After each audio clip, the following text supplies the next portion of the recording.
Hello and welcome to Cinema to the Letter. This episode, it's that classic known as Rashomon.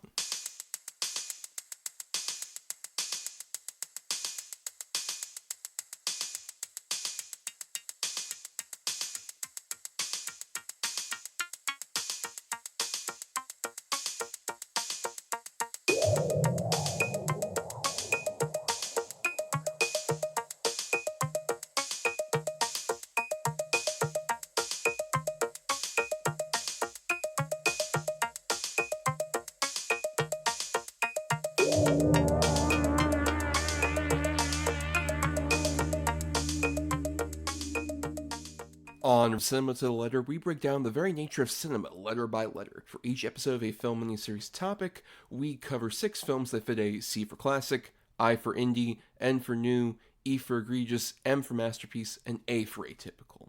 Who doesn't love an acronym, am I right? I am Thomas, but don't take my word for it. Hello, I am Bryan, and that's not how I remember it. That's right, I'm doubling down on that joke, Thomas. For those of you who aren't seeing this, Brian's background is of the Simpsons bit in which they were talking about Rashomon, and Homer made that particular joke. Very nice. But we're not the only ones here, Brian. For the first time for Cinema to the Letter, we start out a season with a guest. We have here a writer in his own right, and he's done some podcasting stuff before. John Patterson. John, welcome to the show. Hey, happy to be here tonight. Happy to talk about a movie that I really love. Great. Hell yeah. So we should mention that for this particular episode with Rashomon, it is starting off our 4th season, which the season is one Oscar. And we should probably start off with a bit of the Oscar talk. I'm curious, John, as a film person, is your relationship to the Oscars a bit jaded at this point? I mean, it can be. I pay attention to them in kind of a cursory way. I think it's interesting to see like the trends of what's winning in a certain year and how that is kind of reflects like attitudes at the time within the film industry. Other than that, mostly for me, the Oscars is me and my friends do a bracket for it every year and see who gets the closest to being right. So that's about the extent of my main care about the Oscars for the most part. Of course, when money's on the line, that's the most crucial thing. Oh no, not for money. Come on. Or is it? Who knows? But yeah, Brian, we've talked many times that I think we both have a similar kind of love-hate relationship with the Oscars at this point. Yeah, I mean, on the one hand, it is like a celebration of the movies and what movies came out this year and kind of, that angle of it. It's fun to get to see people be celebrated for their work, and that's great. But then on the other hand, there's like just all the things that we all complain about the Oscars of, how long they are and, of course, the particular movies that they do pick and where they tend to go in their picks usually. But I don't know. I kind of am in this weird middle ground of, like, I acknowledge that, like, they are not the most important thing in the entire world for the film industry, but also I think that they're quite fun. And every single year I get roped into that, like, excitement of just, like, what's going to win, what's going to happen, like, how will the show go off the rails this year, that kind of thing. Right, with our favorite host, Jimmy Kimmel. Everyone's favorite host. Exactly, We all right? This love is him. exactly. Right, clearly. But yeah, I think I have a similar thing where, like, there was a point when I was a kid where I got very much invested, especially in, like, usually the one movie I would have seen during that sort of Oscar run. But yeah, I think in recent years it's just kind of become, just an interesting kind of, like, side thing where, when I was a kid, it used to kind of be like, oh, you won an Oscar, you're legitimate. Like, every movie that's won an Oscar is good. Right. Kind of thing. And as you grow up, you realize that's probably not the case. More often than not, it's about campaigning and stuff like that. Mm-hmm. But it's interesting, especially from, like, a film history perspective, because I love going to, like, the Wikipedia rabbit holes of, like, Oscars of a certain year, especially in the past, and finding, weird winners, weird nominees. Also just, especially in the case of, what we're talking about here, weird old Oscar history. Because, like, doing the research for this, Brian, we had a lot of weird things where, like, there was a Wikipedia list of various movies that have won Oscars, and it's interesting how many, like, different kind of weird stipulations there were back in, like, the early days of the Oscars.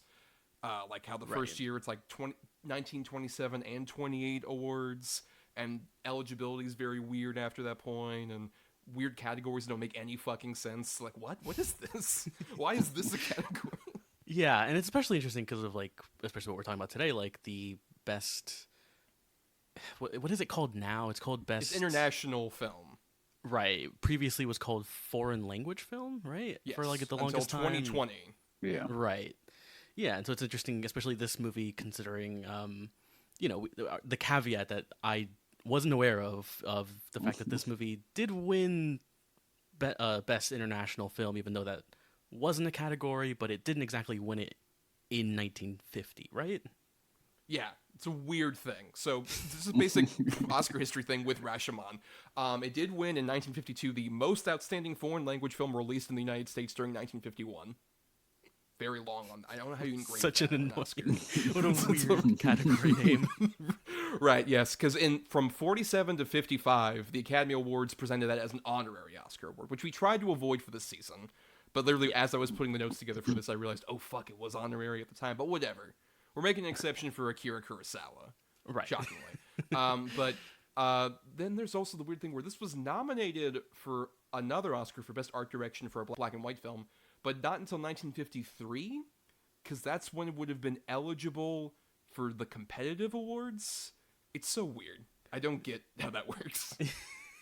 Yeah, Oscars history is just so confusing, and all the just that like art direction for a black and white film, the weird like specificity of it, like yeah, so many weird things going on with the Oscars and throughout their history. Right, and even in between like 47 and 55, not all of those years got like a Best Foreign Language honorary award because it was honorary. It wasn't Right. until like, oh, you others have to like present us the United States of America and our voting film board with something truly amazing. But yeah, it's John, you gotta be with us, right? This is so odd. This is a thing. I mean, going back through the histories of the Oscars in general is weird. Like when I was looking at things to include in a further segment in this very podcast, I was just reminded of like all the times things change, and like you were saying, the hyper specificity of awards going into it. Because I think maybe they thought people wouldn't understand what it was. They're like, everyone outside thinks movie making is magic, so we're just gonna make it obvious what it is. And there are foreign language awards that predate this, like Bicycle Thieves won in like what was it, like 1949, I guess. But yeah, Yeah. like it's some are on and off, and then they become codified as actual like competition awards, and some are just given just because they felt like it. Like the early days were a real Wild West, and well, the 20s in the film industry, and the 40s and onwards with Oscars. So Good thing Hollywood changed. Nothing wrong's happened since. yeah, it's never been bad. We've never had No. bad Oscar winners ever either. No, and now it's ever. perfect. No, it's a Right, perfect and now system. it's been perfected. And this year, I'm sure is going to be perfect, and nothing bad's going to happen, and there's going to be no discourse actually. I'm sure No, the no. most deserving film will win, and everyone in cinephile land will line up to applaud it. I'm sure that's exactly what's going to happen. Yeah, but there's even just a weird thing also with just that whole like foreign language or international film category in general, because it's the weird system where, from what I understand, like every country submits one movie, and there's a likelihood that certain countries won't get nominated. Like for example, we're talking about a Japanese film today. Only 16 films in the history of the Oscars have been nominated for that category, and only 2 have won, with Departures and Drive My Car. So I guess in terms of, since it's been competitive, basically, Yeah. those are the only 2 Japanese winners. And Akira Kurosawa did win the competitive version of this award in '75 with Dersu Uzala, though that was a Soviet film, which is weird to think about. That whole movie, if you don't know that movie, that is such a weird It's a thing. great movie. I love that movie. Very a good lot. movie, yeah, but it's such a like weird production and Yeah. stuff around it. But it's a fascinating film, yes. But yeah, it's so weird that happens. Even like I loved when Parasite won a couple years ago, but if I'm correct, that was like the first time South Korea was even nominated for Best Foreign Language Film, which is like I think wild so. to me. Yeah. That is also wild. But I think you're also right, as far as I can remember. I do think though we kind of while we're on this kind of category, I think it's interesting to know how kind of with Parasite and with like Drive My Car and stuff and like other films like Roma and stuff like that, like there has been this sort of slow push to kind of get like to not think of it in such kind of binary terms of like these are the American films and these are the other movies, right? I like that we are kind of getting like Parasite winning Best Picture and like Hamaguchi being like nominated and especially this year, I think it'll be interesting to kind of see kind of some movies like Anatomy of a Fall, which kind of fits into like a weird kind of category of like it is a foreign film, but some of it's in English, and so it's an interesting kind of breaking down of these barriers that we're starting to get, even though like it probably should have happened earlier, if I'm being honest. Yeah. Yeah.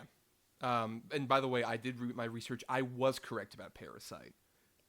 Jesus. Still bananas. And no South Korean movie's been nominated since? Like, come on, guys. Come on. Well, I guess we can say that the Academy has decided that South Korea has one good film and the rest are not worth watching, which is a choice, we'll say. Good on But- Bong. Finally made a good movie. Yeah. Finally. That felt bad to say out loud. I hope the sarcasm was evident. Death of sarcasm, nothing. Just people like, dear cinema to the letter, how dare you besmirch director Bong like that? I can't wait to get letterbox lists of great South Korean films. I'll just be like, I've watched all these guys. Don't worry about it. I was joking. Don't worry. Don't come for me. I'm fine. John, have you seen Old Boy? You should probably see Old Boy. It's a pretty good movie. I don't know if you heard. Pretty good movie. I don't even think. No, it is a pretty good movie. But you know what? Let's get into the film we're talking about today. Let's go ahead and start talking about Rashomon.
So Rashomon came out August 25th, 1950 in Japan from director-writer Akira Kurosawa, which we should probably just get into that element of it.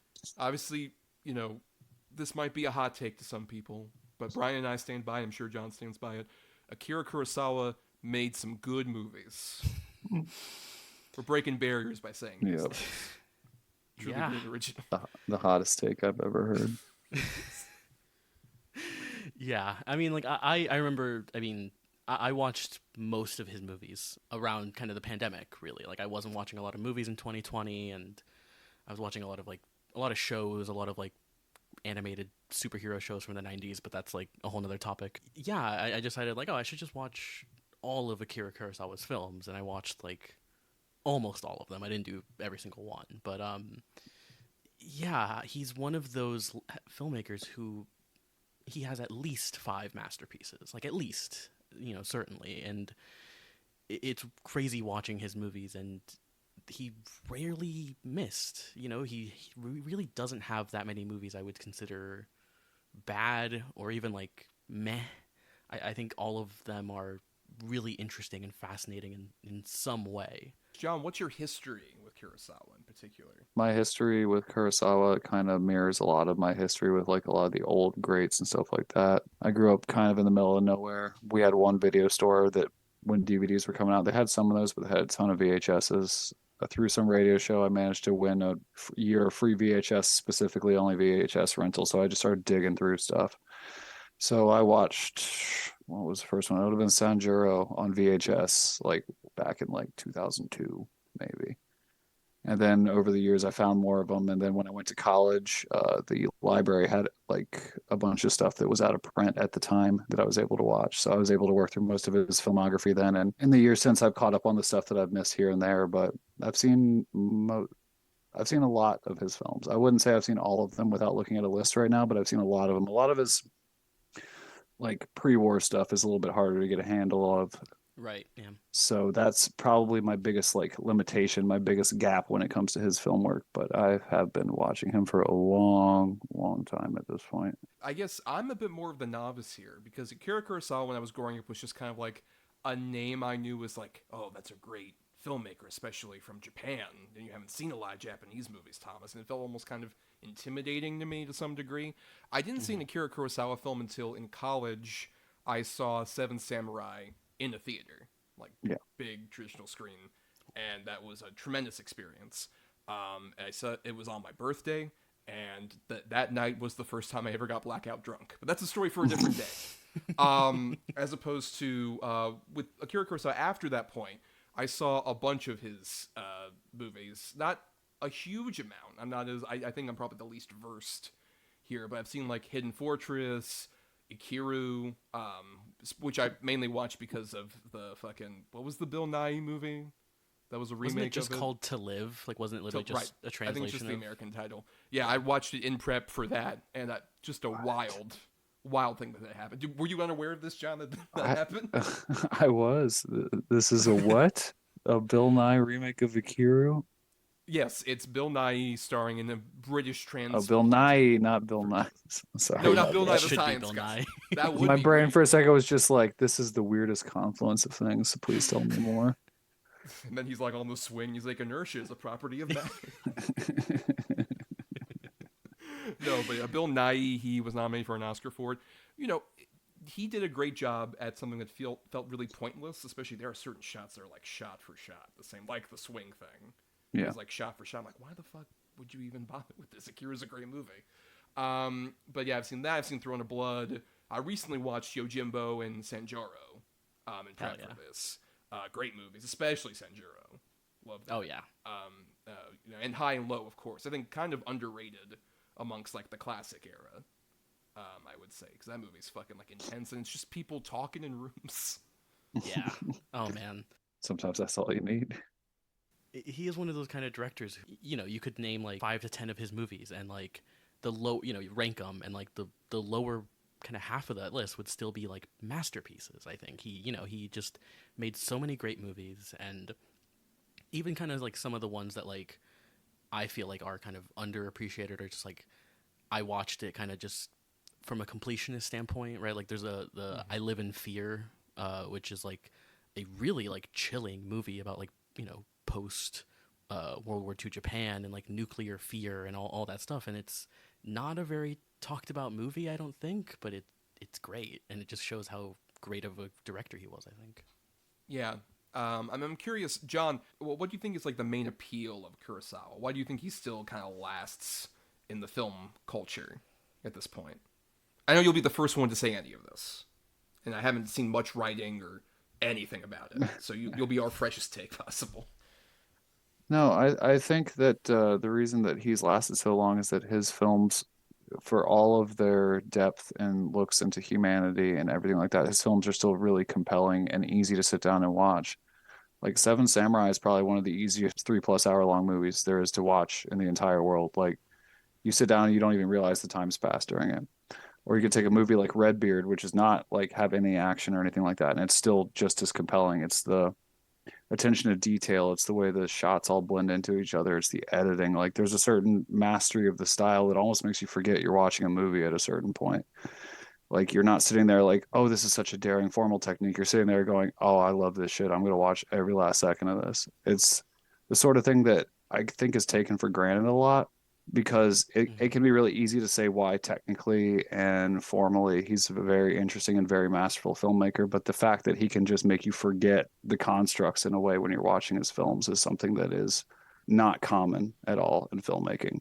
And it never feels flashy or showy. Even something that's really bright, colorful, and like has huge set pieces like Ron does not have that feeling like, hey, look at what I can do. It has a feeling everything serves the story at the end of the day. And he managed to do that while also getting great performances out of his actors. And there's a consistency across it, no matter what the subject matter of each film is. So that's kind of a non-answer by just saying, yeah, he's great. But yeah, he's great. That's why people still love him.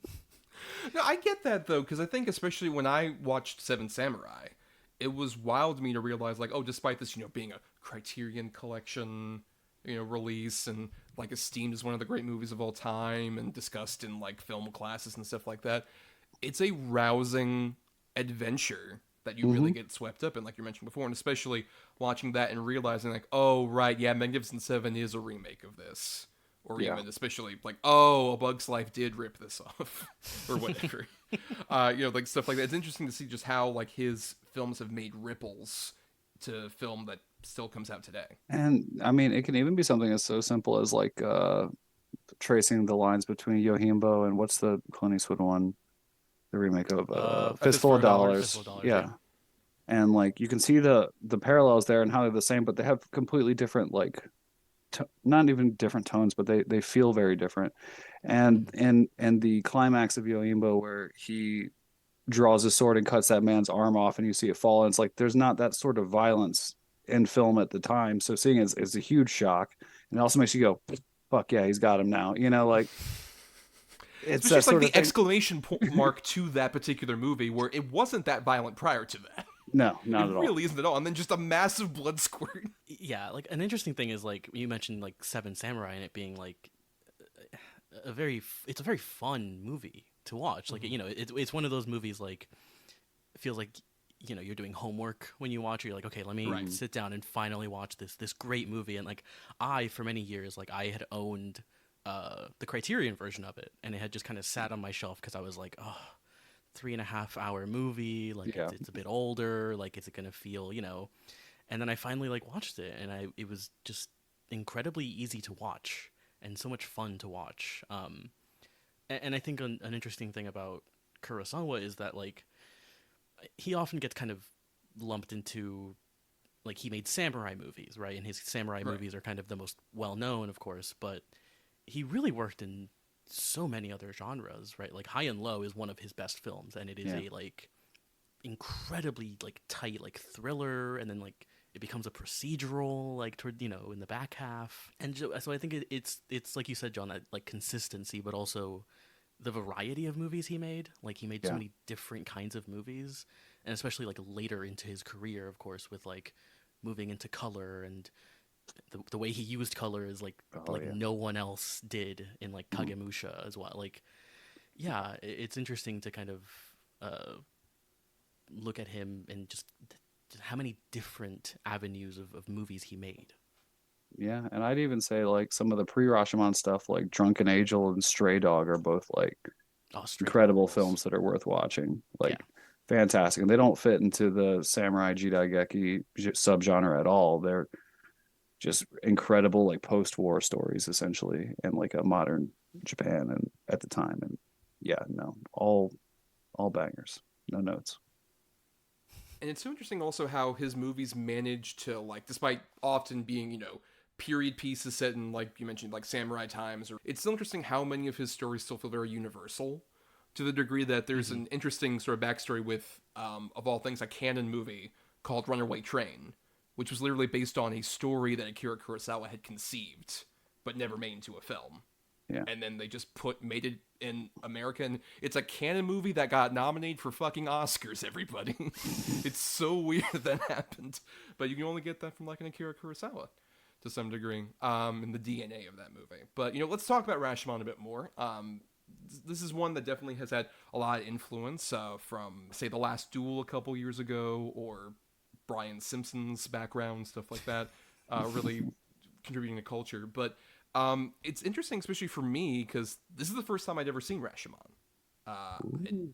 It's another one where like I heard like the Simpsons joke and other things that basically, oh, okay, a story told from different perspectives and whatnot. I've seen movies like that. That sounds interesting. I'm curious to see how this one goes. And this one's especially fascinating for even that type of movie that it would influence. We'll talk about it. And we should probably say before we get started on this, fair warning, given the nature of this story, there will be discussion of sexual assault and rape and some other uncomfortable things. If those are triggering for you in any way, just be advised that we'll be going into that as we continue along here. But if you're unaware, basic plot synopsis of this movie is we open on a rainy day, just pouring outside, and there are two men sitting in there, a woodcutter and a priest, And then this commoner guy comes down to take shelter, and he's like, "Why are you guys so down in the dumps? Why are you guys so bummed out? What's happening?" And they talk about how they were just giving testimony at a trial. Centers around three people: a bandit, a samurai, and the samurai's wife. And from the various different testimonies, there are different versions of the story in which the bandit ends up encountering this couple in the woods, ends up raping the wife, and then killing the husband.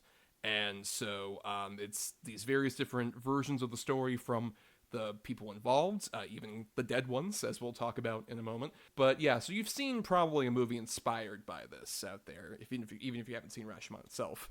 Yeah, let's go ahead and start with our guest, John. What are your general feelings about Rashomon, especially in terms of the Akira Kurosawa filmography?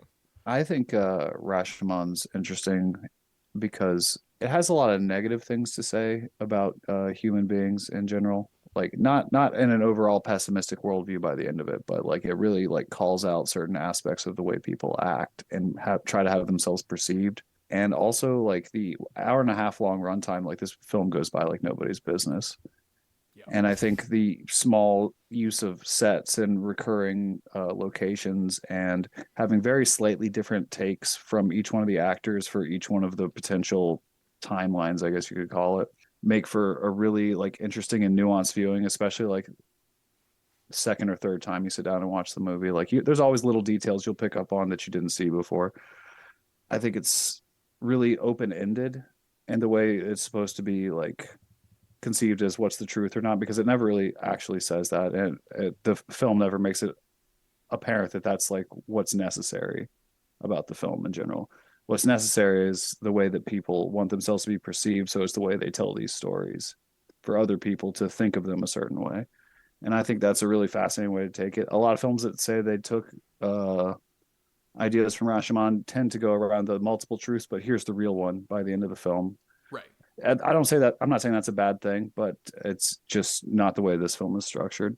Like The Last Duel did it when it specifically says that the last series of testimony and scenes is the actual truth. It implies it through the subtitle, whatever. But I still like that movie. But like the way that this film does it deals with the subtleties of like the human expectation of how you expect other people to perceive you is really interesting.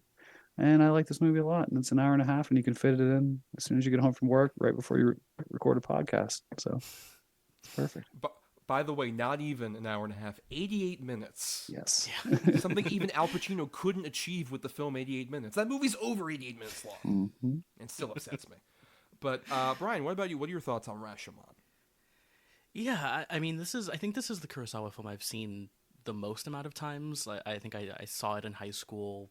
It was probably the first one I ever saw of his, and I've revisited it a few times. And like John, you nailed it. Like I think one of the things that a lot of movies that are inspired by this get not wrong, but I think get different is implying that one of the versions is the correct version when that's not really what this movie's doing. Really, it is this like philosophical like quandary of like, you know, what happens when we don't trust each other? What happens when people don't tell the truth? And, you know, the way that this is all presented, I think, with this kind of Rashomon, like, gate where they're at is just, like, decrepit and so, like, you know, it's so depressing and has that kind of, you know, post-World War II, you know, feeling, I think. But what I think is so great about this movie is that it doesn't tell you what the correct version is, and it doesn't really, not that it doesn't care about it, but I don't think it's not the point of the movie, right? Like you could theoretically like watch this movie a bunch of times and then like pick out pieces from each individual story and form what you think is the truth, but the point of the movie, of course, is that like it's all a subjective truth, and this idea of there not being a universal truth, and I think that's such a fascinating thing to think about, especially as I've revisited this movie over and over. It just really, I think the philosophical element of it has really gotten to me over the years. I'm sure world events in the past few years haven't helped that at all, but you know, it's one of the most interesting things about this movie, and you know, apart from kind of the technical aspects of it, the way it's shot and the look of the movie as well, but I think that element of it has just really stuck with me, especially watching it this time. Yeah, I think the thing is, as someone who's like watching this for the first time, it is fascinating how like it's just structured in such an impeccable way, where it almost feels kind of like it's an anthology film, but about the same exact event, just depicted in slightly different fashions. I mean, it's weird because we get like at least the lead up until like the rape we only see from Mifune's perspective, right? Because then like all the other stories are like pretty much after that point for like what happens there. There's no like empirical truth necessarily. There's that recent kind of like in the last few years I've heard so many times like, oh, people don't trust like eyewitness testimonies as much anymore as time has gone on. They've proven to be a lot less reliable, basically for especially like courtroom procedures and whatnot. And I like the fact that this is basically like a courtroom drama that's mostly out of the courtroom, which I just want to mention. I'm not sure how accurate this is to like, I believe it's 12th century Japan that this takes place in, but their courtroom is like the outside sort of area with like the little sand and stuff like that. I love that element of it, especially that we have the contrast of like anybody giving testimonies in shadows and anybody who's like watching off to the side who's already spoken is in like the direct sunlight. And it's like beating on them at the same time that they're like hearing all these different like testimonies of such a horrible event. Unless, you know, they're flailing around because they're possessed by a spirit. In that case, you can't really control where you are. No. Perhaps. No, not necessarily. It's fascinating watching this and seeing how it's like a courtroom drama, but without much of the courtroom at all. We're just like getting these stories, but told like secondhand from people who just had to like live through that trial or live through the actual like event, at least from their perspective, what they saw. And it's so fascinating how both those stories are incredibly compelling. Like, even if this was just like these three guys inside of this like pouring like awning area just talking about what's going on here, we didn't see any of these other perspectives, it would still be compelling just because, like, you know, these actors who have mostly worked with Akira Kurosawa. I mentioned Toshiro Mifune, but I mean, who like just one of the best to fucking do it ever. Oh yeah, Toshiro Mifune, truly just like one of the most expressive actors that's ever lived. Like, my Zoom background features a point where he's first introduced and he just is like staring up at like a corner, and we don't know why. Is like this guy is telling about how like, yeah, I found him on the beach, he had arrows in him, and he stole a horse that clearly was like the samurai nobleman's. He says so much with his face. He doesn't even need to say any lines. You can just like laugh and stare directly in your fucking face, and it's just like such compelling acting. what a laugh! What a great laugh! Yes. Yeah, and I mean, he's so interesting, especially because I've mostly seen just his collaborations with Kurosawa, which they did like so many movies together. But like, this is, I think, a really interesting kind of entry point. It was my entry point into Toshiro Mifune, because he is like feral in this movie. Like, he is just like a wild animal, and you know, it's interesting to kind of look at other Kurosawa films, like something like High and Low, where he plays like a businessman and he's wearing like a suit and he still looks hot. Like, he always looks hot. But like, it's just interesting to kind of see his range. I mean, that's kind of the thing. Like, he's so expressive, like you said, but you can just put him anywhere. You can put him in like feudal Japan, you can put him in like modern day, like 1950s and 60s, and put him in a suit and he's great. Like, he can, he just like did it all. He has a magnetism to it that few leading men really have. Like you said, he can be anywhere from in this movie where he's like the basest type of person who's just like scrabbling around, just being, you know, like filthy both physically and morally. And then you can have him in other films where he can play like just the perfect straight man throughout the entire thing. And he can also be deeply funny, which he is in this movie a couple times, weirdly enough, given the subject matter. But he's got a presence, and I think it's something that is like unique to him, I would say. And he always seems to have that sort of like, I don't know what it is about him. When you look at him, he draws your attention every single time he's in frame. Even when he looks ridiculous or like really doomed, you always feel like he has a chance. Like in the last portrayal of the duel between him and the samurai in this film, him and the husband, they look ridiculous, that entire sequence. Like, it is the saddest duel between two people you'll ever see, and it kind of reinforces the idea that these are people who have an idea of what they want to be as like masculine individuals and stuff like that, but that all falls away when they're actually fighting each other to the death. And during that, he plays off that conflicting emotion of like he wants to do it, but he's afraid of it and he's afraid of dying. And like without saying a word, like you said, he's very expressive. His movements also mirror his facial expressions really well, and they come together in a way that makes it a complete performance that is, it's difficult to put your finger on exactly what works for it, but it feels like a person instead of a character most of the time whenever he's around. That was a rambling answer.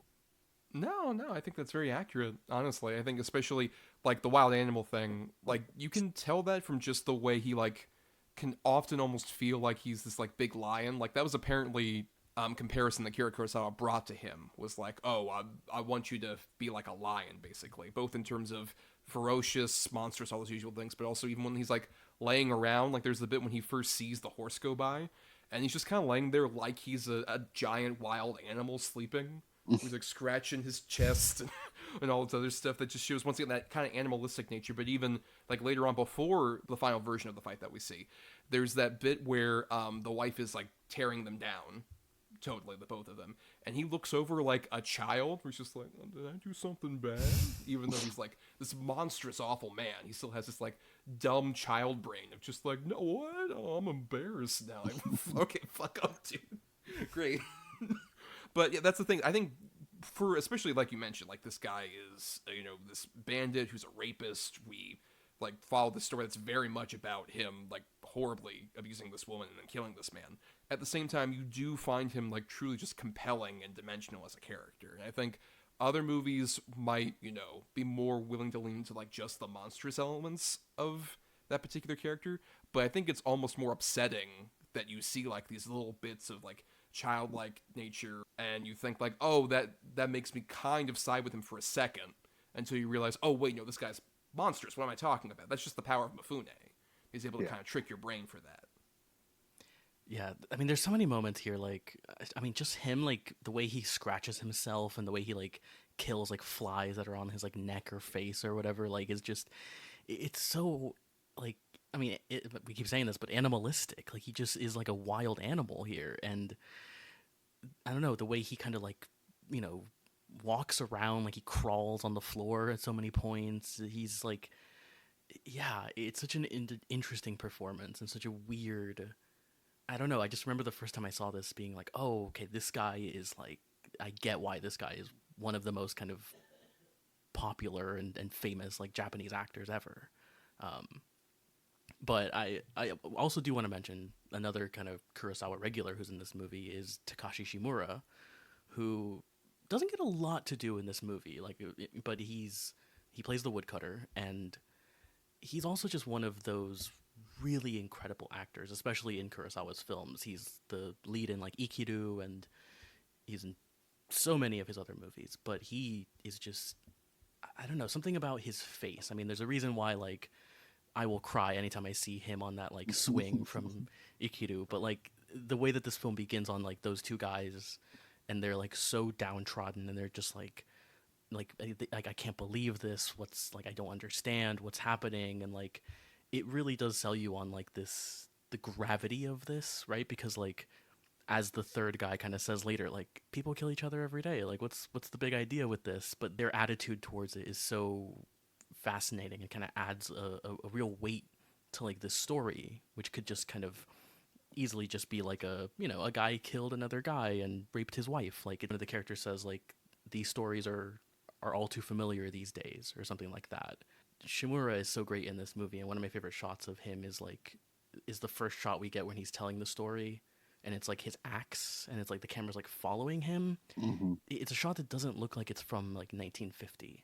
It's a very modern looking shot, and like, there's a lot of those in this movie as well. But yeah, I loved that. I love Takashi Shimura, of course, but really everyone in this movie is great. I mean, all the actors are just really incredible.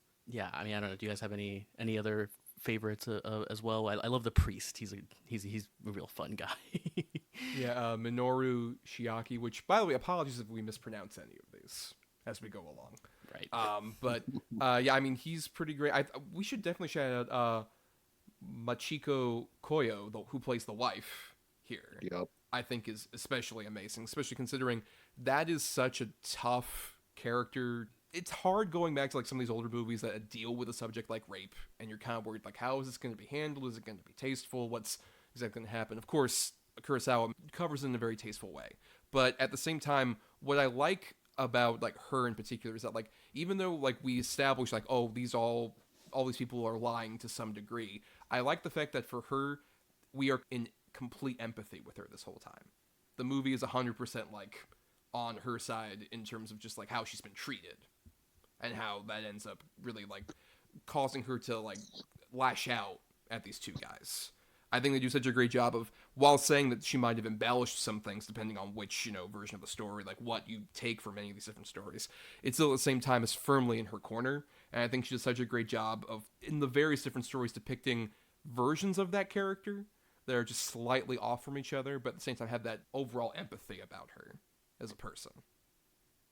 Yeah, and I think a lot of her she has probably the widest range of reactions between the different tellings of the story.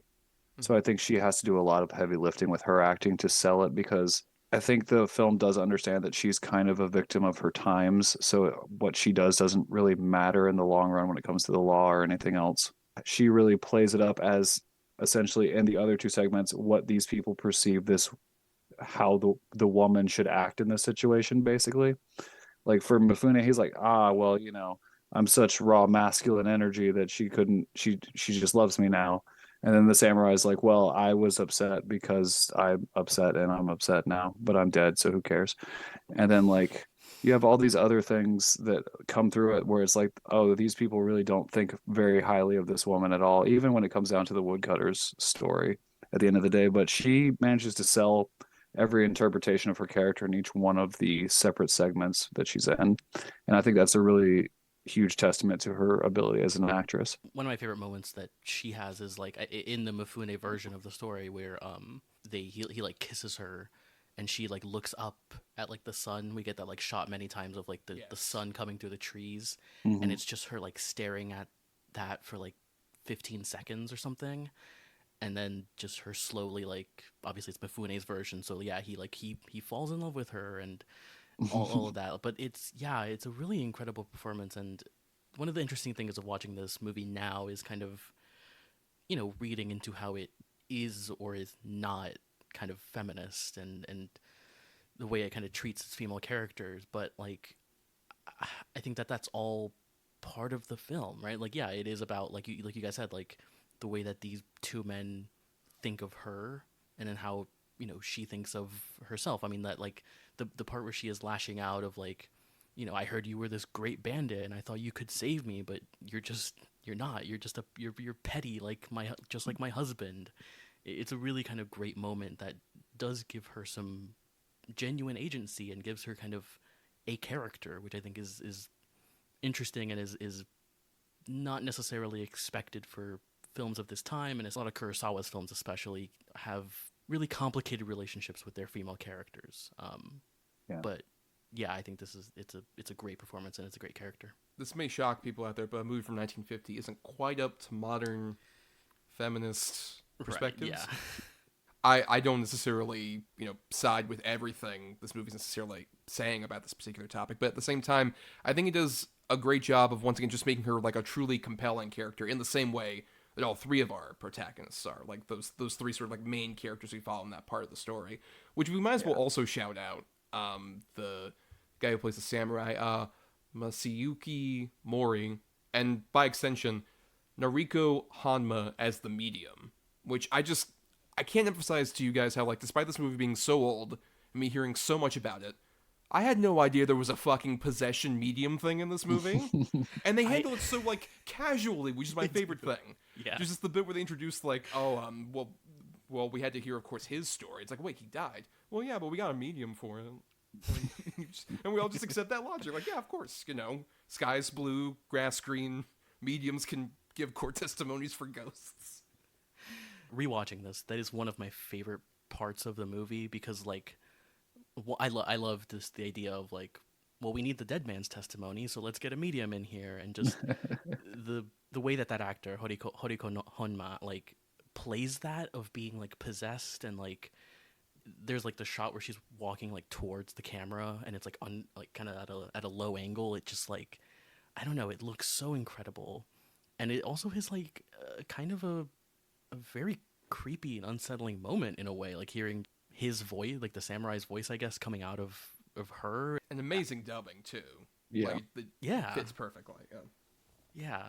To get more a bit at least to Mr. Mori, I think what he does, especially as a samurai, where he's actually like a great contrast to Toshiro Mifune, not just because obviously their characters are so different in a class structure way, but even just like the way that he, by contrast to Mifune, who's so expressive, he's mostly very stone-faced this whole movie. He doesn't like really make a lot of expressions here.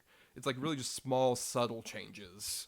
The way that he's like looking at people, or just like his eyebrows, stuff like that. He feels so much more stone-faced in a way that makes him curious to try and read, especially for like the first two tellings, followed by his version of it.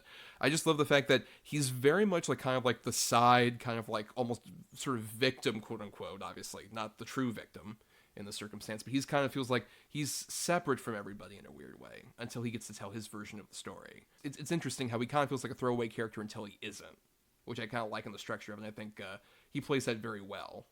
I think a lot of that sort of like blandness or stone-facedness or emptiness you see in a lot of previous stuff can be like how the other characters, like Mifune's character, sees him as like a samurai, you know. So he's a stone-faced killer. Like, I have to be a better man to outman this man. So he's going to see him like this, and he's a empty, mean asshole essentially in the wife's story, where he like wants nothing to do with her afterwards.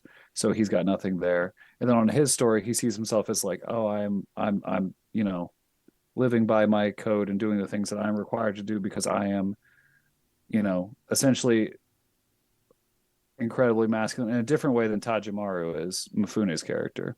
He's viewing himself as this great bastion of like morals, and he's like better than everyone else because of it. So he's like, this is me, stone faced, making the right choices all the time because, I always know what's right. So he's lying to himself in that way. And then you get to see how ridiculous both him and Mifune look in the woodcutter's testimony when you actually see the duel and the way they interact with each other. So I think a lot of it is about the perception of the other characters and the way they consider him, even if they don't really actually know him. But for Mifune, it props up his story to have this man be this stone cold killer. And for the wife, it makes her story more empathetic if he's, terrible, basically. And for himself, of course, he's going to portray himself in the best possible light of what he wants to be seen. And then when you have a party that's not connected to it at all, even though there are holes in his story because he was trying to sell the dagger, you get to see more of a true example of like what he actually is, or potentially actually, none of these are the full truth or anything like that. But I think that it's interesting to see that like it's, in a lot of ways, it's kind of poking fun at some people who would be like, oh, I'm a samurai, I'm great, I do all these great things, but it's like he's still just a person at the end of the day. The other people might see him as something special or different because he has that status, but it's kind of undercut by that last sequence. Yeah, I love especially how he kind of like by the end of his testimony frames himself as like a tragic hero type. Mm-hmm.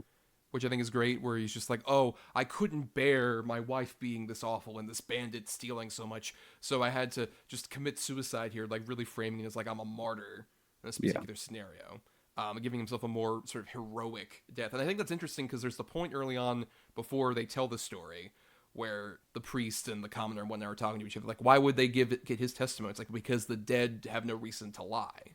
Mm-hmm. And I love how the movie contradicts that, honestly, by the fact that he is giving this testimony is just trying to like cement some kind of legacy for who he was. This is like his last chance to kind of cement himself, especially in like a public record. And it's just like, I was a super cool dude and the whole world fucked me over and I can't believe it. I'm dying here. This is my live journal entry, my last one. Yeah. That kind of thing. But yeah, how do you feel about him, Bryan? Oh yeah, he's great. I mean, like, I agree with everything you guys have said, and I think it's so interesting about how, like, and Kurosawa often kind of poked holes, I think, in, like, the idea of, like, the noble, like, samurai, right? Which is, like, I think is so interesting and like what his character is, right? Yeah, he is trying to be like the noble like hero of the story, and that's how he portrays himself. But like, and you've mentioned it a couple times, John, but like the scene at the end where they're fighting and they're just like these two grown men just like flailing around in the dirt. It does not look heroic. It looks ridiculous. It looks so funny just seeing Yeah. them try and like it's them like fighting, but they're both scared of each other, right? Like there's Yeah. the points where they run to opposite sides of like the frame. That scene, which I had forgotten, I think is so important to the movie, right? Like you guys have said, like it is about how people see themselves, and like I think it's the priest early on says like people lie to themselves and about themselves, and Yeah. I love so much about that and kind of the contrast between like Mifune being this like bandit who is like a wild animal, and then the kind of stoicism that you kind of think of when you think of samurai, which is like it's an interesting play on that idea, which Yeah. I just think is one of the important things of this movie. Well, especially with that kind of contrast, I love the fact that it's very much that dressing down moment I was talking about earlier, when the wife just finally like takes them down, while Mifune is also doing like his like childish thing. Even the samurai also just looks like in this very kind of pensive way still, but in a way that where you can tell that facade's melting, and it just really shows off the fact that it's like, oh, they're both basically animals.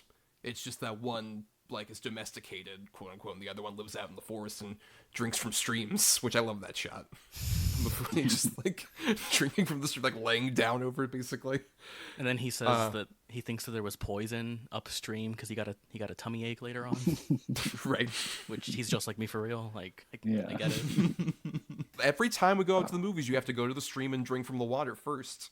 You're not going to pay for any drinks at the theater, Brian? You're joking about that, but most times I do have a tummy ache, so That's You know. true. Yes. It's just like, oh, my tummy hurts. I don't know if I can have dinner after this. A big reason for like why all of this like works for me is like just on the filmmaking element of it alone. I love the way that Kurosawa has shots that look similar, but just are like from slightly different perspectives. Like the first time we see Mifune stab the samurai, he's at an up angle and it looks almost kind of heroic because it's his telling of the story. Versus when we do end up seeing it later in sort of the quote unquote truth of the woodcutter, it's like almost feels like an accident. Like he just threw it like, fuck, did it work? And oh shit, it did. Okay, I better get out of here. Yeah, like he's not even fully looking at him. He's just like he's Right.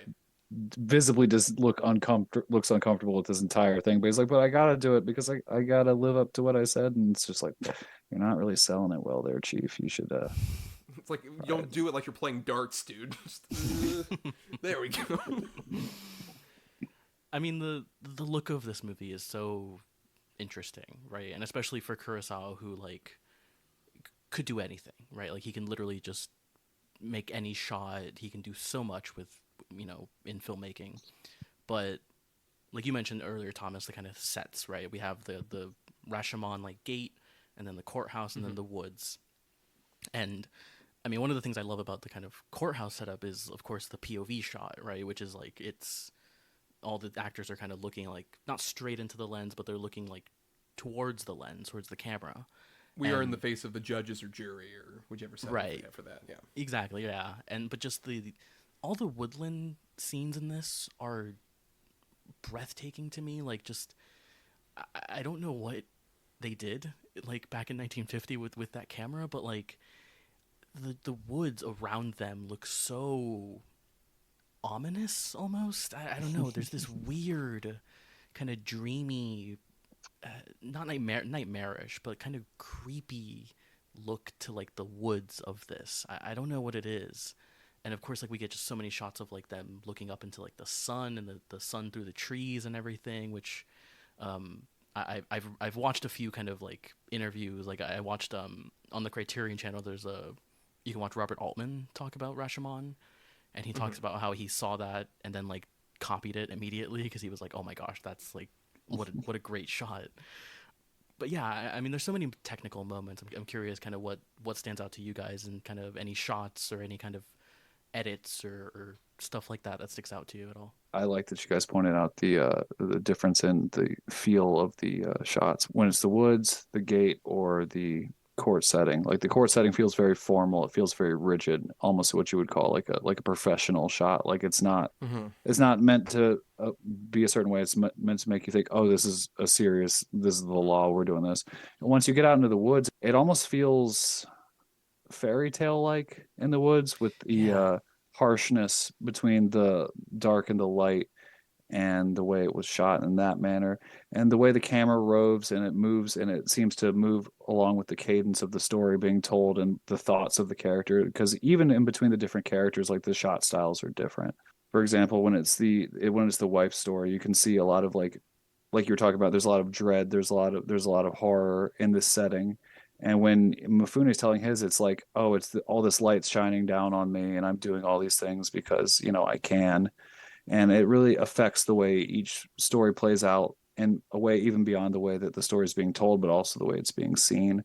And I think that is something that would be really difficult to actually do, but of course it's managed here. And I think something that's interesting to me is that it always feels to me like when the scenes are in the woods, it almost feels like it's a play and the woods themselves are like a stage because you see it so often, you see these settings so often that you have a really good idea of like the geographical locations of all these little landmarks around the area where this thing happens. It always feels like a restaging of the same props and everything, and it literally is, but it also feels like just different in such a way due to the changes in the lighting, the changes in pacing, the changes in tone and the acting and stuff like that. And the use of light and the cinematography is also connected to all that during all these different retellings. And I think there's like a realism about the way it's shot around the gate.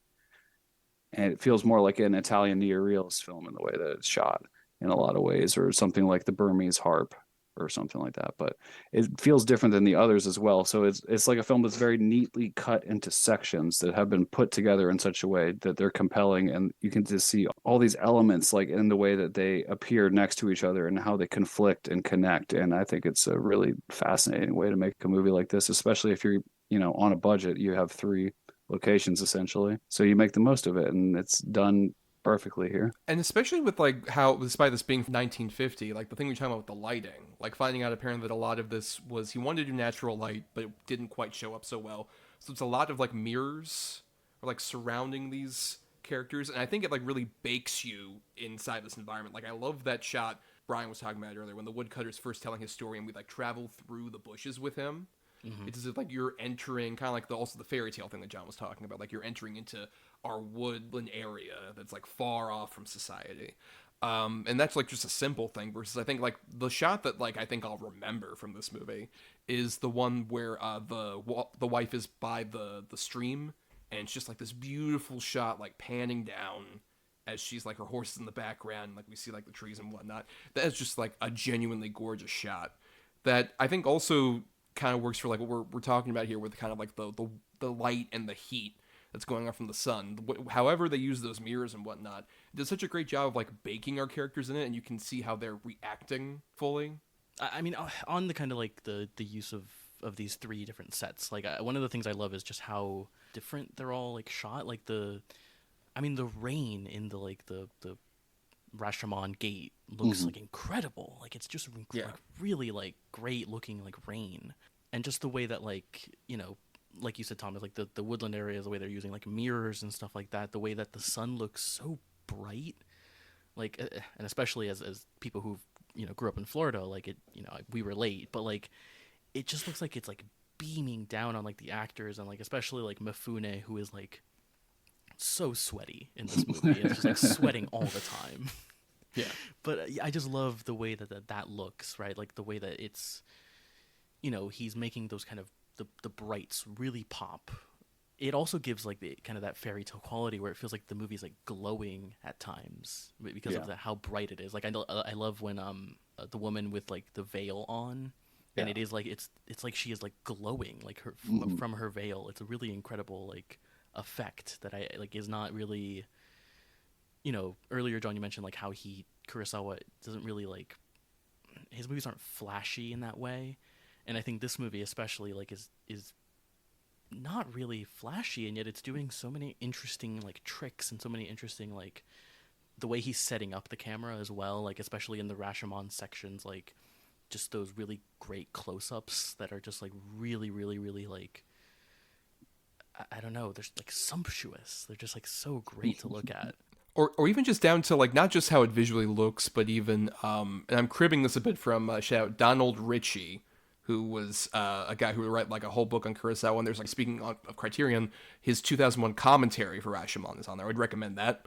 A lot of interesting insights from him there. And he talks about at one point the fact that like the movie is edited in a very simple way. There's like either cuts or there's like wipes. It just isn't like, there's not a lot of like, you know, shocker George Lucas got his love of wipes Right. from Akira Kurosawa. Except for when the bit where after the guy who we haven't shouted out his name because he's not apparently much of an actor. He didn't really act that much before or after this. But the guy who plays the commoner, Kichiri Ueda, like such a fucking presence. He's like such an asshole. And such a believable where he just comes in just like, oh, what, you guys believe in the faith of humanity? You fucking morons. It's kill or be killed, man. You don't know. But when he dresses down Shimura and makes him do his classic cry face. Poor Shimura, and when he cries, the world cries with him. But when he like leaves and it's just Shimura and Chiaki, the guy who plays the priest, are just like standing against the wall and there's a dissolve. Just like a gradual dissolve from like a wide shot to like a mid shot to like a close up of the two of them. Just like, oh, fuck. We just went through all this shit. And now what do we do? There's a baby here. What are we going to do about all this? And just how in that simple like editing choice, it really immerses you in the fact that like before this felt cut and dry. And now we're all exhausted because humanity has let us all down. And we got to really push into that dissolve while we sit in that for a bit. Yeah, I mean, it is like that kind of quality where like that guy, like the commenter, is like the one who's like, he's like, so what? This happens every day. Like someone, like he killed him, and like that's, you know, people are terrible. Like that's just the way it is.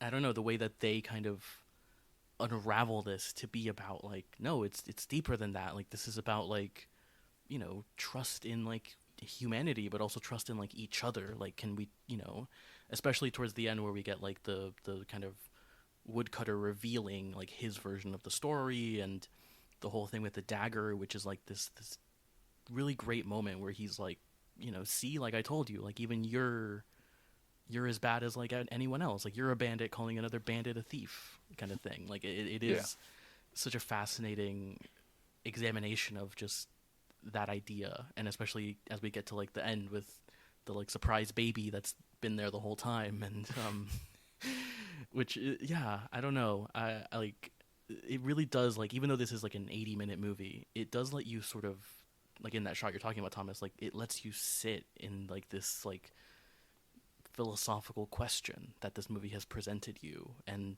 like doesn't provide any answers, doesn't provide any like any clear answers, obviously. Like it's, you know, you can kind of, everyone can kind of put their own interpretation onto this, right? Like what is the, like if we were to actually sit down and be like, well, what do you think actually happened in this story? Like I'm sure we would all three have like very different versions of that. A real Rashomon situation, you're supposing. 3 different interpretations. Yeah. But no, yeah, I think that's what's so fascinating about this, especially with, like you mentioned, with Shimura's character. You know, John had mentioned this earlier, just the whole factor of like, oh, in any other movie, this would be like the, you know, the bit from the ending of Clue. They're just like, now this is how it really happens, kind of thing. This is like what's actually going on.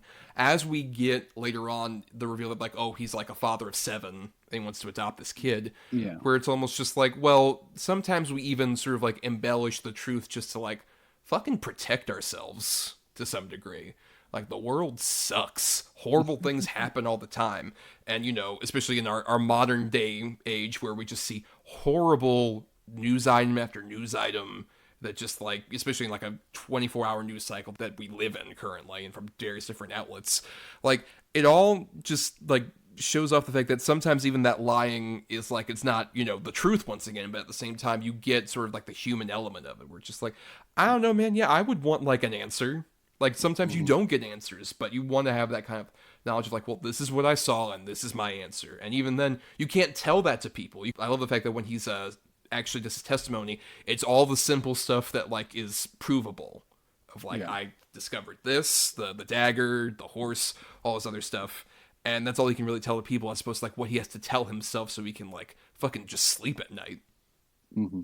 I mean, it comes back to like how the whole film is framed in general, like how the truth at the end of the day doesn't really matter because even though he did lie about something, it doesn't change who he is as a person because he has his reasons for doing it just like everyone else does. It actually, the film gives us reasons for all these people to lie these different ways about how they see themselves and other people they want them to see them. But at the beginning of the film, we have the priest talking about how he's lamenting his loss of faith in humanity.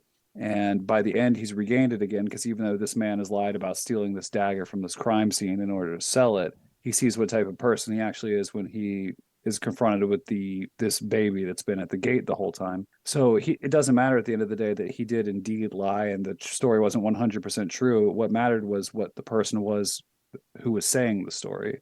The story itself is the story, but the truth of how a human being actually is a lot more complicated. I think is something the film's trying to get across.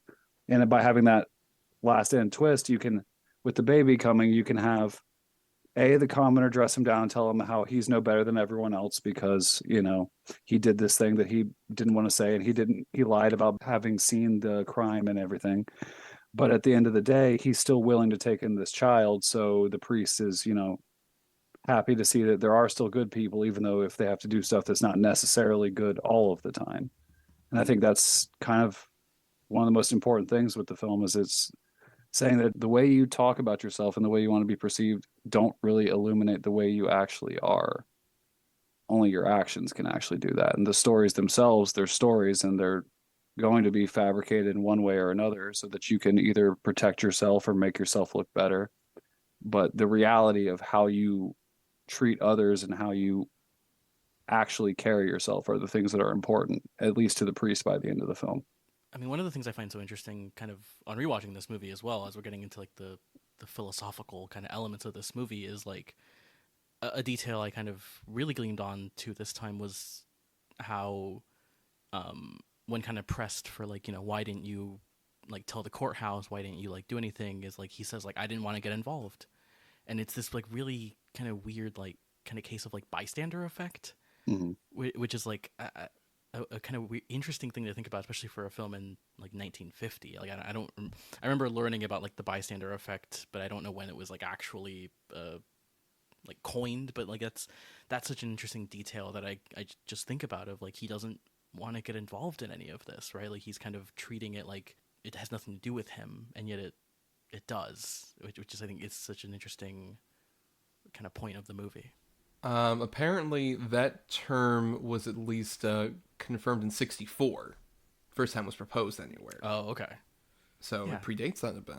Yeah, it just an interesting kind of detail that I like. Oh, it's kind of, it's that. Another thing I a random kind of thought that I like had is one of the things I love in is with Mifune when he first starts telling the story and he's like talking about like he's sitting under that tree, like I think you mentioned it earlier, Thomas, the way he's just kind of like a lion just kind of laying there, and the way he's like it was like a hard wind, and like if it wasn't for that wind they wouldn't have killed that man. I don't know, just the way that he kind of says that line and the way it kind of reads to me, I don't know, it just has really really stuck with me, the idea of like him saying like, well, that the wind caused me to wake up and that's why I killed this guy, is such a weird interesting like facet. It feels very true to like what a person with weird mixed up morals would think. It's just like, Right. oh, it's because this particular circumstance out of anyone's control happened.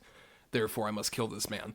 And also, even with Mifune, while he's under that thing, we haven't mentioned it because despite how like obviously what he does later, the whole sword and erection joke thing is like so well timed. Where just like he's just sitting there and then like the sword goes up. It's like it's such a perfect example of like Mifune's like physical comedy, which is something that I feel is like very underrated about him. But the way he just would be so funny with just like a very simple movement, especially once again for a movie where things get very like brutal and upsetting in terms of like what's actually going on here. I think it's like really only somebody like Kurosawa and like the cast that he gets can like really balance those tones very well. Yeah. But yeah, so let's go ahead and just start wrapping up here. Our final thoughts, John. You're going first. Your final thoughts, any last minute things about Rashomon? Yeah, I actually remembered what I was going on about with my belabored tangent about theater. The scenes in the forest actually feel artificial, like they have like visual artifice to them in a way that makes it feel constructed in the way the stories are. That's what I was trying to say, and I failed miserably. But now here we are. Oh, look, you annotated. That's fine. We approve of annotations on this show. Right here, I'll redeem myself a little bit instead of just looking like I have no clue what I'm doing. That hasn't stopped either of us, and we host this show. What are you It never talking about? stops me either. I'll just keep talking and eventually I'll be like, yeah, that is a good point. Good job, me. High five. But That's how we end every episode. that's Yep. that's how it works. No, I think Rashomon is a great film for someone to start looking at Kurosawa's filmography. Once again, due to the length, due to the way it treats its subject matter, the way it covers a lot of ground in a very, very short period of time. I think that it is a really fun movie to rewatch because, like I said, you see a lot of stuff on rewatches that you don't initially notice, especially in the conflicts and the differences, the small differences in performance between the separate stories are something that are definitely worth looking into. And if you like movies, you should watch Rashomon. It's a hot take, I know, but like you'll probably like it. It's really good. Yes, all these hot takes flying by Mr. Akira Kurosawa. But Brian, your final thoughts on Rashomon? Yeah, I love this movie.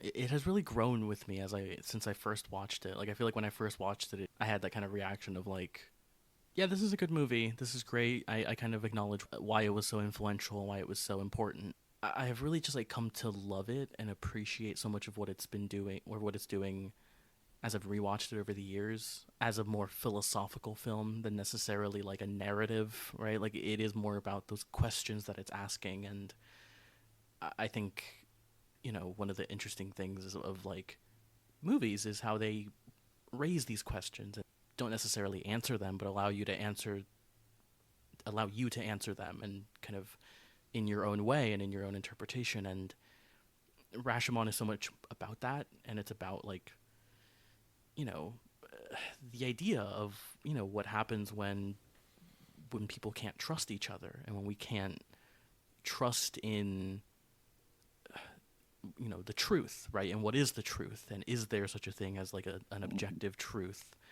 And yeah, it's also a movie that's like 80 minutes long, and it's one of many great films from Akira Kurosawa. And I think this kind of begins his run of like just straight up banger after banger, because like right after this he does like, well, he does The Idiot, which we don't talk about that, but he also does like Ikiru and Seven Samurai, I Live in Fear, Throne of Blood, right? He does all those after this. And so like his previous movies before this, like Stray Dog, and even Scandal, which is kind of an underappreciated movie, which is like a courtroom drama basically from what I remember, is very good. But I think this is really where he starts to just really like belt out like just masterpiece after masterpiece. And it's great, and it's a movie that just really grows as you kind of rewatch it, and you really just kind of find more about it, and just like you said, John, just find more details, just find more like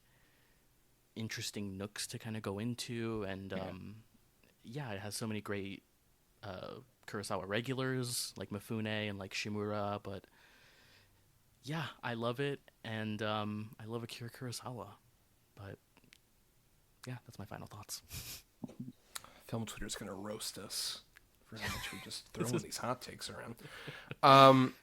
I mean, yeah, I agree with what both of you have said. And it's interesting, like going into like talking about Akira Kurosawa movie, because there's always a bit of that, tension about like, well, so many people have already said so much. Like, what can I provide necessarily to the conversation? But I think what's interesting about it is just how like with an Akira Kurosawa movie, like we mentioned, despite how like this movie deals with like so many complex philosophies about like who we are as people, why we lie to each other about, and what the truth like really means to us and all this other stuff. But it's just a fascinating movie to follow, especially where it kind of has the structure of a mystery, but you don't get an actual resolve at the end of it. And it still is like so gripping, entertaining to watch when, especially like for the first time, like me, with this one, it's just this fascinating thing of like, well, is there a truth here? Is there not? And how gradually just realizing like there is no specific truth necessarily. Yeah. There isn't like an empirical truth. Like it just does such a great job telling all that in a very creative and entertaining way.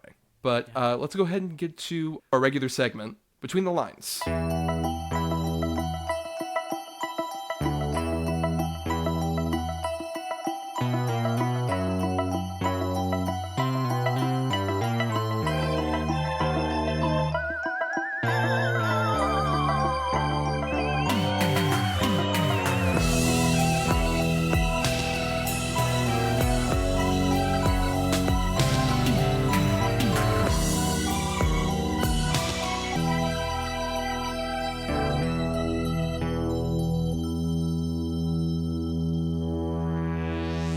So every episode, we'll talk about another film that either relates to the film we're talking about today or could be like a potential alternate pick for like our C4 Classic for this. So, Bryan, you go ahead and start. What is your pick for this edition of Between the Lines? Yeah, so mine is another Akira Kurosawa film.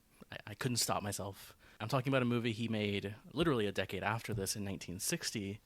A really underappreciated movie, I think, from him, and one of his best films, in my opinion. Maybe my favorite on a personal level. The Bad Sleep Well, which this is a movie that is loosely based on Hamlet. Like Kurosawa did, he kind of loosely borrowed from Shakespeare in a lot of ways, and there's more direct adaptations he made, like Throne of Blood, but this is a movie about a guy played by Toshiro Mifune who basically has infiltrated a Japanese corporation looking to avenge his father, who this corporation killed in some way. I won't spoil.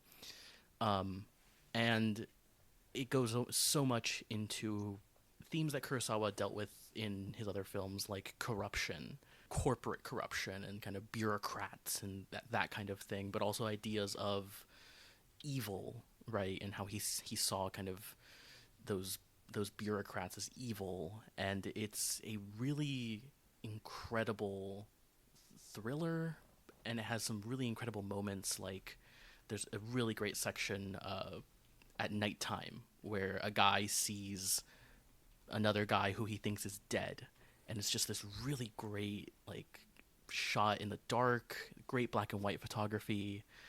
Many of his regulars show up, like Takashi Shimura shows up, and Toshiro Mifune is the lead. And this is a great kind of thing, what we were talking about earlier, where this film is a very stark contrast to that. In this, he's wearing like a suit. He looks very clean. He's very like, he's wearing glasses and everything. But he's really incredible, and he gives a really incredible monologue that I think has not aged a day, even though this movie was made in 1960. It's just a really incredible movie about power, about, corporations, about how those corporations, and especially higher-ups, use their power to do awful things and remain at power, and just all of those things that are in Kurosawa's other films. But I think this is one of my favorite of his, also in contrast to this, a 2.5-hour movie, and yet it, again, does not feel that long at all. It's a really, he just understood pacing in a really interesting way.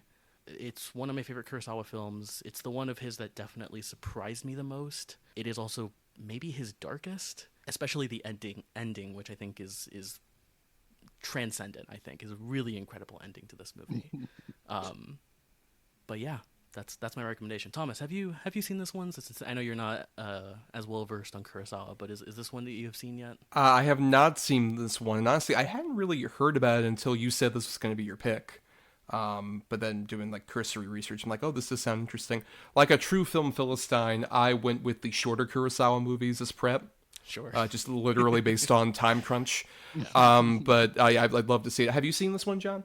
Yeah, I have. Actually, if you want to see two of his film noirs back to back, this isn't my pick, but I think watching this and Drunken Angel together is actually a really fun double feature. The Bad Sleep Well is an incredible, compared to his earlier ventures in a film noir, it shows how much he's grown as a filmmaker. Like, it's incredible filmmaking. I don't want to give too much away since you haven't seen it, but I would highly recommend it. It's one that maybe I should probably watch again sometime soon. I don't think I've watched it in several years, but that is a good recommendation. And yeah, I guess I'm gonna watch that this weekend again. Well, I'll go ahead with my pick, which is another one that we could have picked for this show. It did win one of the early competitive versions of the Best Foreign Language Film Award at the Oscars in 1961. I have Ingmar Bergman's film The Virgin Spring. Now, as much as I'm not somebody who's seen a lot of Akira Kurosawa, I am even more shamefully behind on my Bergman. I've seen this and Seventh Seal. That's like literally it. But this one I think is amazing. I've loved both of those, and I think I want to see more, especially with like the Virgin Spring.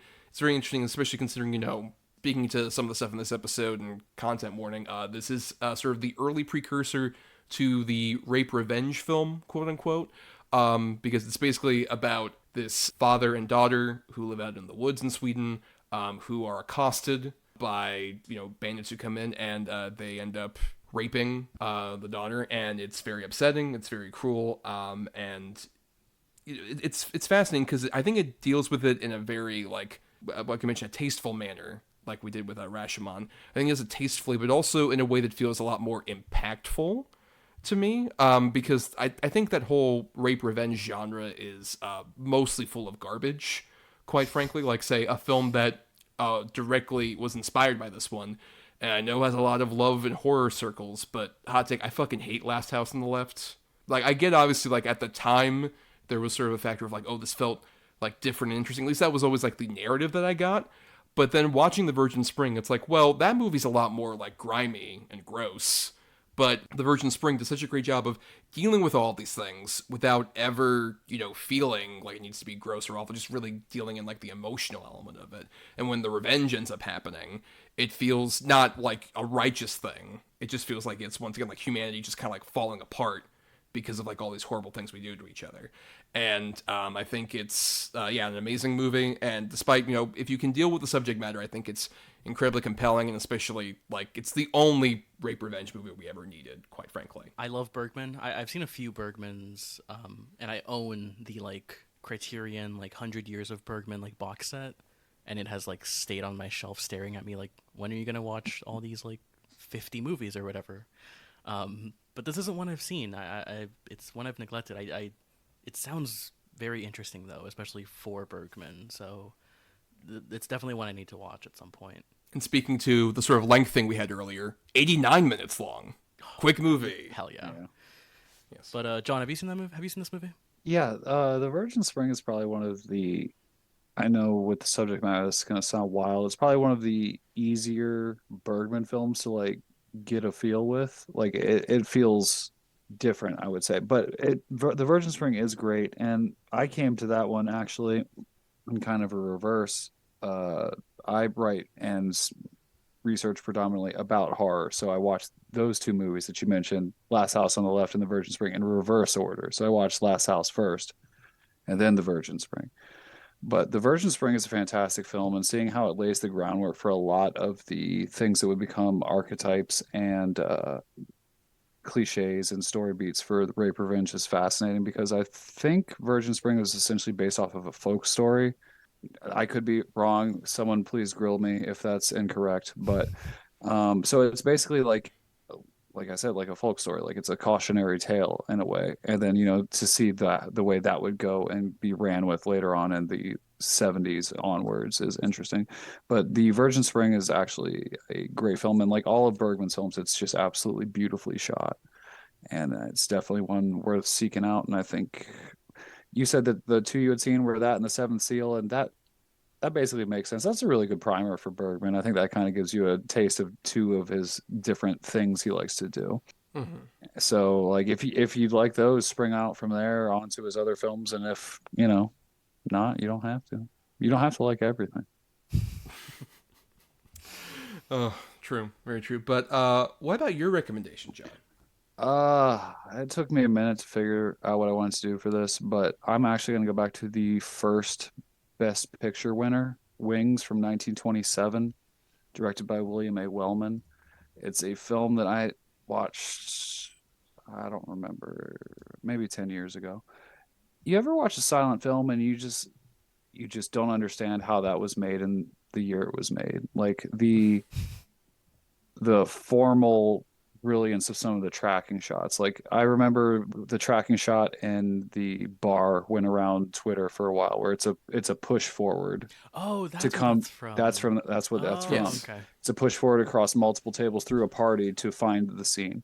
It also has other stuff like it's got the first same-sex kiss, whether that's like a thing between friends or between coded lovers, that's up to interpretation, but it has the first male to male kiss ever in film. It has the first male nudity ever in film. It has absolutely insane aerial battles and like wartime shots for a film from 1927. The amount of effort put into that aspect is crazy. And at the same time, it also has parts that feel like expressionist film. Like it switches between modes depending on what the film is trying to do in each given sequence, and it just feels like it's near the end of the silent era, and it feels like it's utilizing everything that silent films did very well to the nth degree, essentially.